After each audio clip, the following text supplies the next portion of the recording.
আসসালামু আলাইকুম ভিউয়ার্স, আশা করি সবাই ভালো আছেন। আজকে আমরা মাইক্রোসফট পাওয়ার পয়েন্টের বিগিনার টু অ্যাডভান্স প্রেজেন্টেশন শুরু করতে যাচ্ছি। যারা পাওয়ার পয়েন্টে বিগিনার টু অ্যাডভান্স শিখতে চান তারা চ্যানেলটি সাবস্ক্রাইব করে নেবেন।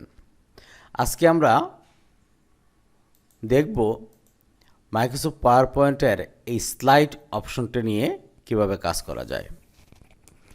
অর্থাৎ আমরা আজকে এই অপশনটার মধ্যে কী কী অপশন আছে এবং কী কাজে আমরা ব্যবহার করতে পারি সেই অপশনটা নিয়ে আজকে আমরা কাজ করব। প্রথমে আমরা যখন পাওয়ার পয়েন্ট চালু করি ভিউয়ার্স, তখন আমরা একটি স্লাইড দেখতে পাই এবং যদি আরও একের অধিক স্লাইড নিতে চাই তাহলে আমরা এখানে ক্লিক করে অথবা কন্ট্রোল এম প্রেস করে আমরা নতুন স্লাইড নিতে পারি ভিউয়ার্স, এবং আমরা একের অধিক স্লাইড নিতে পারি। যখন স্লাইড কাজ করি আমরা ভিউয়ার্স, তখন আমরা দেখতে পাই যে এখানে এই লেআউটে দুটো অপশন দেখতে পাই। একটা হচ্ছে ক্লিক টু অ্যাড টাইটেল অথবা ক্লিক টু অ্যাড সাবটাইটেল, যেখানে আমরা আমাদের প্রয়োজনীয় তথ্যপাত্য ভিউয়ার্স লিখতে পারি।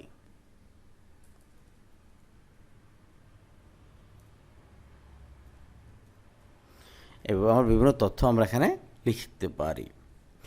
যদি আমরা কাজের প্রয়োজনে মনে করি এরকম লেআউটটা না হয়ে অন্য কোনো লেআউট চাই, তাহলে ভিউয়ার্স আমরা এখানে ক্লিক করে আমাদের এই স্লাইডের লেআউট পরিবর্তন করতে পারেন। যেমন ব্ল্যাঙ্ক লেআউট যদি ইউজ করি ভিউয়ার্স, আপনি যদি এখানে আমরা ক্লিক করি এবং বলি যে এই লেআউটটা হবে ব্ল্যাঙ্ক খালি, তাহলে দেখেন কোনো ধরনের লেআউট এখানে অবশিষ্ট নেই।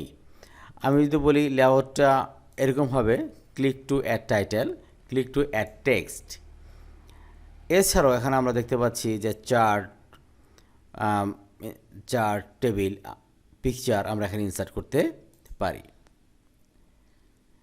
কিন্তু আমি এরকম লেআউট না চেয়ে অন্য লেআউটও যেতে পারি, দেখতে পারি, যেরকম টু কন্টেন্ট ইউজ করতে পারি অথবা এই ডিজাইনটা আমরা ইউজ করতে পারি। এরকমভাবে আমরা কাজের প্রয়োজনে বিভিন্ন ধরনের লেআউট আমরা নিয়ে আসতে পারি ভিউয়ার্স। এটা খুব ইম্পর্টেন্ট। ওকে ভিউয়ার্স, আমরা এখানে দেখতে পাচ্ছি যে 4টা লেআউট আমরা নিয়ে আসছি। আমরা এই স্লাইড অপশনে এখানে একটা অপশন আছে হচ্ছে সিলেকশন। এটা খুব ইম্পর্টেন্ট, অনেক সময় কাজের ক্ষেত্রে আমাদের খুব কাজে লাগে। কী কাজে লাগে এটা আমরা দেখানোর চেষ্টা করি ভিউয়ার্স। এই 4টা স্লাইড এখানে আছে।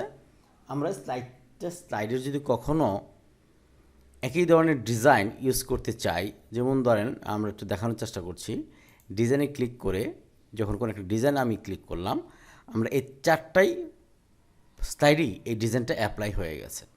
কিন্তু যদি এমন হতো ভিউয়ার্স, আমি চাচ্ছি যে এই 4টা স্লাইডের পরে আরও স্লাইড আছে, শুধু 4টায় পরিবর্তন হবে, বাকি স্লাইডগুলি পরিবর্তন করতে চাই না, সেক্ষেত্রে আমরা কীভাবে করব ভিউয়ার্স? আমরা খেয়াল করি, সেক্ষেত্রে আমরা এই সেকশন কমান্ডটা ব্যবহার করতে পারি। যেমন সেকশন, অ্যাড সেকশন, আমরা এটাকে সেকশন হিসেবে ঘোষণা করে বললাম যেটা ফার্স্ট সেকশন, ফার্স্ট দিয়ে আমরা রিনেম করে দিলাম। দেন আমরা এই নতুন একটা স্লাইড নিলাম, এটাকে আমরা দিলাম হচ্ছে ধরেন 4 নম্বর পরটা আরেকটা অ্যাড সেকশন এবং এটার নাম দিলাম হলো সেকেন্ড।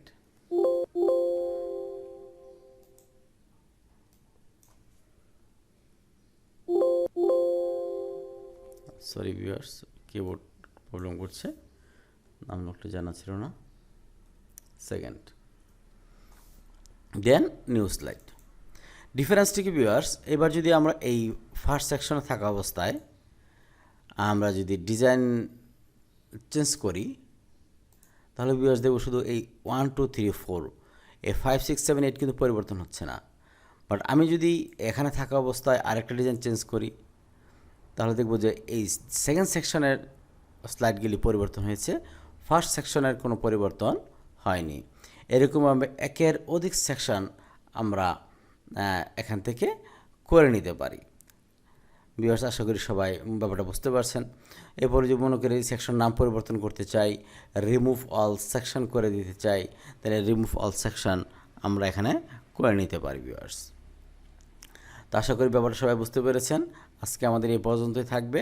আজকে আমাদের স্লাইড সেকশন নিয়ে কাজ করেছি ভিউয়ার্স। আমরা ধারাবাহিকভাবে এখানে ইনসার্ট, ডিজাইন, অ্যানিমেশন, স্লাইড প্রত্যেকটা অপশন দেখার চেষ্টা করব। ধন্যবাদ সবাইকে সাথে থাকার জন্য।